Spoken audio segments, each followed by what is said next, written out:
Welcome back to GH Spoilers channel. Today we will learn about the issue rocking Port Charles and threatening one of its most powerful figures, Sonny Corinthos. In the coming days, the city will witness a life-and-death battle played out not on the streets, but in the hushed corridors of General Hospital, where a seemingly routine heart surgery conceals a web of deceit and danger. Dr. Isaiah's discovery of Sonny's heart condition comes at a moment when the mob boss least expects a personal health crisis. During a routine checkup, Isaiah's expertise unearths a catastrophic deterioration in Sonny's cardiac function. His heart valves are failing, his ejection fraction has plummeted below critical levels, and his coronary arteries show signs of imminent collapse. The prognosis is grim. Without immediate surgical intervention, Sonny Corinthos is mere weeks, perhaps days, away from irreversible organ failure. The news sends shockwaves through both Sonny's criminal empire and his closest personal circles. Carly, Michael, and Sonny's most loyal allies scramble to process the gravity of his condition, knowing that his survival depends entirely on the skill of the surgical team and the trustworthiness of those around him. As the clock ticks toward an emergency procedure, Jocelyn Jacks, now embedded within the WSB's technical division, uncovers information that will change everything. Having worked for WSB long enough to gain read access to its secure databases, Joss stumbles upon Isaiah's hidden dossier. To her astonishment, Isaiah is not merely a gifted cardiologist but a former operative of the World Security Bureau, handpicked by none other than Cyrus Renault's successor, Drew Kane, and more disturbingly, seconded directly under the command of Brennan, head of WSB and long-standing adversary to Sonny Corinthos. Joss's initial disbelief gives way to dread as she pieces together the implication. The very doctor tasked with saving Sonny's life has a history of covert operations aimed at dismantling Corinthos's power. Memories of past vendettas surface in Joss's mind. Brennan's obsession with destroying Sonny is no secret. From orchestrating hits on Sonny's associates to engineering betrayals within his inner circle, Brennan has pursued this vendetta with ruthless determination. Now, Joss realizes, the enemy has bypassed gunmen and car bombs and has instead turned to the hospital's most trusted refuge, using medicine as a weapon rather than violence. Isaiah's appointment to Sonny's surgical team was not a benevolent act of medical compassion, but a calculated move in Brennan's long war. The surgery, Joss fears, is nothing more than an elaborate assassination plot in Dr. Scrubs. Once armed with this horrifying insight, Joss wastes no time. She contacts Carly immediately, arranging a clandestine meeting in a nondescript hallway of the hospital. There, in whispers laced with panic, Joss divulges her findings: Isaiah's WSB ties, Brennan's insidious motive, and the likelihood that the forthcoming procedure is designed to end Sonny's life rather than preserve it. Carly's initial reaction is one of stunned denial. Physicians don't kill their patients, especially not on the operation table. But as Joss lays out the digital evidence, the letters and encrypted memos, Carly's color drains from her face and steely resolve takes hold. Determined to protect the man who has become family to her, Carly mobilizes her resources. She confronts Dr. Isaiah directly, demanding transparency. Isaiah insists he is nothing more than a physician committed to saving lives, but Carly sees the lie lurking behind his calm veneer. She reports her concerns to the hospital administration and insists on a transfer of Sonny's care to a neutral surgical team. Meanwhile, she reaches out to Damien Spinelli and Felix Dubois, hoping to unearth proof of Isaiah's nefarious orders. Every second is precious. Sonny's window for survival narrows with each passing heartbeat. Unbeknownst to Carly and Joss, Brennan's operatives have anticipated every possible interference. Using the WSB's deep cover influence, they have already neutralized internal dissenters within the hospital and have planted loyalists among the OR staff. They crafted forged medical records to justify Isaiah's exclusive access, and they have sabotaged the communication lines Carly might use to delay or cancel the surgery. Their contingency plans extend to every conceivable pitfall. Even if Carly exposes Isaiah, they possess countermeasures: a rapid response team ready to silence whistleblowers or override administrative bans. On the morning of the operation, General Hospital buzzes with urgency. Sonny is prepped for surgery, monitored by machines that record every vital sign. Carly stands outside the OR doors, flanked by Spinelli and Felix, laptop in hand, ready to present her evidence to anyone who will listen. Dr. Isaiah, clad in green scrubs, offers a comforting nod before slipping behind the surgical drape. The anesthesiologist administers the cocktail that will send Sonny into unconsciousness. Carly's stomach churns at the sight. She strides forward, determined to physically halt the procedure, desperate to protect the man she loves.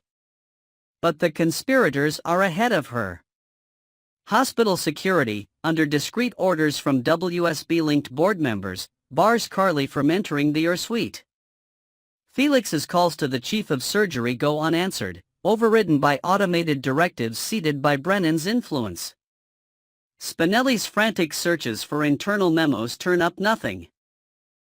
Because those memos never existed outside Isaiah's encrypted archive. Within minutes, Carly is forced back by stern-faced guards even as she shouts her protest through the glass. Inside, the surgical team circulates around Sonny's table, and Dr. Isaiah announces, "Let's begin," his voice steady, betraying no hint of the malicious intent beneath. As the OR light bathes Sonny's still form in an unforgiving glare, time seems to slow for everyone watching. Carly's tears blur the thick glass window, as she realizes the conspiracy has outmaneuvered her every attempt. The scalpel opens Sonny's chest, the rhythmic beep of the heart monitor echoing through the room. Carly's cry reverberates down the hallway, a plea for mercy, an accusation against betrayal. In that moment, General Hospital becomes a battlefield where the rules of medicine and morality have been twisted into instruments of death. Outside the OR, Joss wrestles with guilt and fear. If she had hesitated, if she had taken her time to verify every fragment of evidence, Sonny might already be lifeless on that operating table. She summons every ounce of courage, determined not to let Isaiah's plot succeed. She presses her phone to her ear, her voice shaking as she once again calls for backup from authorities who can override WSB's clout, from old friends who still believe in doing what's right. But in the shadows of the hospital's hierarchy, Brennan's reach is deep and unrelenting. Inside, the surgery progresses. The team works with precision, expecting this to be a routine operation to replace damaged heart tissue. What they do not know is that every suture of Isaiah's scalpel carries the potential for sabotage, a tiny misplacement of grafted veins, a subtle miscalibration of bypass flow, each one engineered to ensure Sonny's fate is sealed before the final stitch. At any moment, the monitor could flatline, and Isaiah's actions would be blamed on unforeseen complications rather than premeditated murder. Back in the hallway, Carly's world narrows to that single OR. She pounds on the door, her lips moving in prayer. She remembers the countless times Sonny has risked his life for her, for their family, for Port Charles. She refuses to accept that the man who faced down armies of mob rivals will succumb to a blade in his own hospital. With Spinelli's help, she attempts once more to breach the surgical suite, but the door remains locked, the guards unyielding, the conspirators step ahead at every turn. As the operation reaches its most critical phase, the moment when the aortic valve must be replaced and the heart restarted, Carly feels the blood drain from her face. If Sonny's heart cannot be restarted, every glimmer of hope will be extinguished. It is here, at the brink of disaster, that the fate of Port Charles hinges on whether an act of heroism can pierce through layers of deception. Will Carly find a way to break through the iron grip of WSB's influence? Can Joss rally the forces of truth before it's too late? Or will Sonny Corinthos become the victim of a meticulously planned assassination hidden beneath the guise of medical care? In this climactic confrontation, GH Spoilers promises more revelations, more twists, and the raw emotion that only General Hospital can deliver.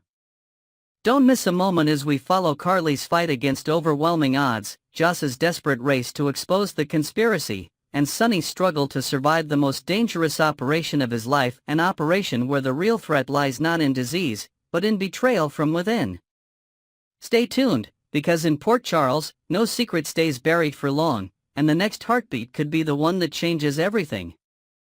Next. We will learn about the tangled web of drama, alliances, and betrayals that have recently shaken Port Charles to its core. Let's dive deep into the latest developments, explore the shifting dynamics among your favorite characters, and analyze the far-reaching consequences of their choices. A new era of power struggles and unlikely alliances. Port Charles is no stranger to power struggles, but recent weeks have witnessed an unprecedented convergence of ambition, desperation, and shifting loyalties. As Laura Collins faces mounting pressure from corrupt councilmen and a disillusioned deputy mayor, she finds herself defending not only her controversial friendship with Sonny Corinthos but also her very position as mayor. The Esplanade project, meant to unify the town, has ironically sparked more division than ever, serving as a microcosm for the chaos enveloping the city. Meanwhile, Tracy Quartermain is poised to strike a lucrative deal with Ezra Boyle, suggesting that the business and political landscapes are as volatile as the personal ones. The town's power brokers are making moves behind closed doors, each trying to outmaneuver the others in a high-stakes game where alliances are fragile and trust is in short supply. Medical crises and emotional turmoil. The hospital has become a battleground for both physical and emotional health. Sonny Corinthos, already reeling from betrayal and the loss of trusted allies, faces a dire prognosis as he prepares for surgery. Carly Spencer waits anxiously for news from Sonny's cardiologist, her concern compounded by the knowledge that enemies like Sidwell might sabotage the procedure. These medical emergencies are more than plot devices, they expose the vulnerabilities of even the most powerful figures in Port Charles and force characters to confront their deepest fears. Elsewhere, Christina Corinthos Davis stumbles upon a horrifying discovery, while Cody Bell's injury brings new faces into the hospital's orbit. The ripple effects of these crises extend beyond the individuals involved, impacting families, friendships, and the broader community. Carly and Jason, friends or foes? No relationship is more emblematic of Port Charles's complexity than that of Carly Spencer and Jason Morgan. Once inseparable, the duo now finds themselves at odds over Carly's relationship with Jack Brennan, a man whose presence has brought both danger and vulnerability into Carly's life. Jason, ever the protector, warns that any harm to Carly will be met with swift retribution against Brennan, but Carly refuses to be controlled, asserting her independence and prioritizing her own desires even if it means clashing with her oldest friend. Their disagreements are not just personal, they reflect broader philosophical differences. Jason strives for peace and stability, while Carly is unafraid to stir the pot and go on the offensive when her loved ones are threatened. Their evolving dynamic raises questions about loyalty, autonomy, and the lengths one should go to protect those they care about. The Sonny, Jason, and Carly triangle, evolution and exhaustion. Longtime fans have grown weary of the seemingly endless focus on Sonny, Jason, and Carly. For decades, their intertwined storylines have dominated the show, often at the expense of other characters and fresh narratives. Critics argue that Jason has become little more than Sonny's loyal enforcer, while Carly remains the emotional linchpin holding the trio together. This dynamic, once electrifying, now risks stagnation as viewers yearn for new faces and unexpected twists. Yet, the trio's enduring popularity has led writers to repeatedly whitewash their actions, painting them in a more sympathetic light despite their morally ambiguous choices. This creative decision has sparked debate among fans and critics alike, with some longing for the days when the show acknowledged their flaws rather than excusing them. Rewriting history and confronting the past. Recent episodes have seen characters revisiting old wounds and attempting to rewrite history. Sonny's attempts to retcon his treatment of Karen Wexler, for example, have been met with skepticism and frustration by both characters and viewers. Jagger's refusal to let Sonny off the hook for past misdeeds underscores the importance of accountability, even as others, like Ava, are willing to accept Sonny's version of events. This reckoning with the past is not limited to Sonny.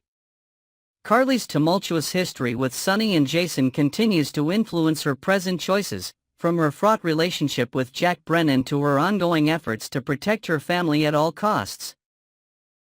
The show's willingness to revisit and reinterpret its own history adds depth to the characters but also risks alienating fans who prefer consistency and closure. Emerging storylines and new faces.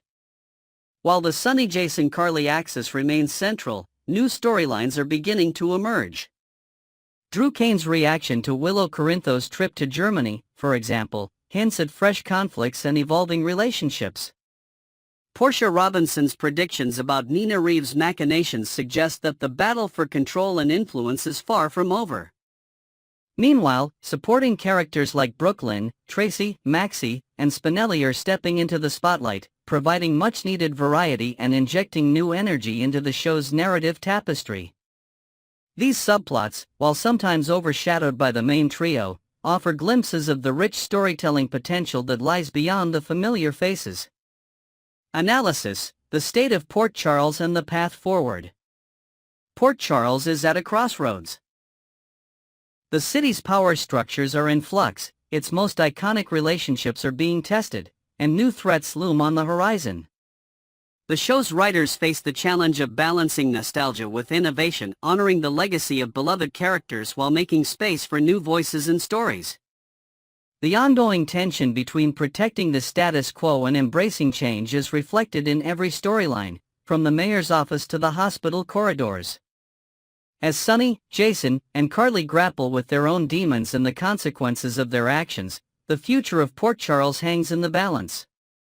Will the show continue to revolve around its established stars, or will it finally make room for the next generation of heroes and villains? Only time will tell. But one thing is certain: the drama, intrigue, and emotional stakes have never been higher.